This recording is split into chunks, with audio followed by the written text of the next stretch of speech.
Good morning. Welcome back to Math Maintenance. Today we are diving into fraction word problems. And so when we approach a word problem, we need to be thinking about all the things that we could be doing with fractions and looking for those key words that are going to tell us whether we should add, subtract, multiply, divide, or do some combination of those things. And so sometimes word problems are multi-step where you would need to think about first maybe doing some addition and then multiplying by something else. So looking for, are these multi-step word problems or are they pretty straightforward? An example of a word problem would be something like this. 4/7 of a pie was eaten. The next day, half of the remaining pie was eaten. How much pie is left now? I would break this word problem down and think about each day at a time. 4/7 of a pie was eaten. If I had a whole pie and I divided it into sevens, this isn't going to be my best even sevens, and 4/7 of them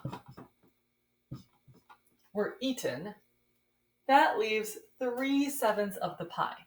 That's a subtraction problem. One whole pie minus 4/7 means that there was 3/7 of a pie left after the first day.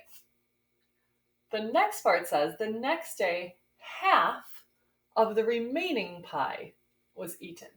See, the first key was to realize that the 4/7 in the problem is not what was left after the first day. And so I already had to do one step of math to figure out what was left after the first day, so that now when I eat half of that pie, I know what I'm working with. So now I need half of 3/7. Of is our keyword for multiply. Half of 3/7, 3 times 1 is 3, 7 times 2 is 14. Let's check how much of the pie is left now. 3/14 of the pie. Breaking it down and making sure you know first off exactly what they're asking, and then are the numbers they're giving you numbers that you can use as is, or are they numbers that need to be worked with? In this case, the 4/7 needed to be worked with in order to figure out that after the first day, 3/7 of the pie was remaining, so that when you did half of that, you're doing half of the correct number. Sometimes drawing a picture can help, or using other graphics to try to display the problem and figure out how it works. All right, here's a different one. Mrs. Iwanski made 3 1/3 dozen cupcakes. She needs 7/8 cup of flour for each dozen. How much flour did she use? Okay, looking at my numbers, I see 3 1/3 and I see 7/8. It's important to know that 3 1/3 is for a dozen cupcakes and the 7/8 is for cups of flour. Now I can look at my question and figure out whether I need to work with these numbers first and manipulate them like I did in the last problem I did, or if I can just use them the way they are. So the question is, how much flour did she use? Well, I have my rate of 7/8 cup of flour for each dozen, and I have my quantity, 3 1/3 dozen. So I'm going to do a multiplication problem to multiply 3 1/3 by 7/8, or 7/8 by 3 1/3. Because I have a mixed number here, I'm first going to turn that into an improper fraction. So 3 times 3 is 9 plus 1 is 10.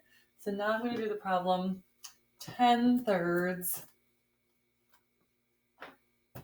by 7/8. Multiply the tops, 70, multiply the bottoms, 24. I wouldn't say that she needs 70 24ths cup of flour. That's a really weird measurement. So I'm going to think about how many whole cups of flour does that mean she needs?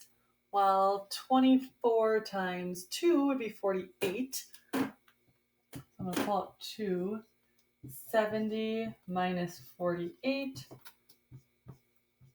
10 minus 2 is 2. 6 minus 4 is 2. So I would say 20 or 2 and 22 24ths. 22 and 24 are both even numbers, so I know I could reduce that. I would say 2 and 11/12 cup of flour. Now 11/12 is a weird measurement. If I was actually making cupcakes, I would probably just use 3 whole cups of flour, or just slightly less than 3 cups of flour, so I didn't make them too dry.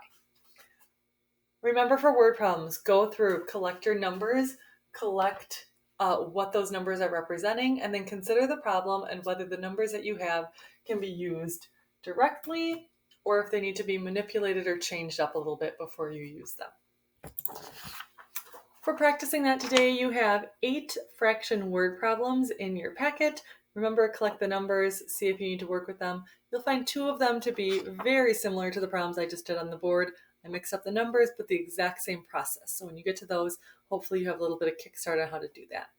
For your game today, you have assorted fraction practice games to play. I would suggest playing the ones that go with the skills that we've been working on this week that you've maybe been struggling with or finding a little bit more challenging to continue practicing those skills.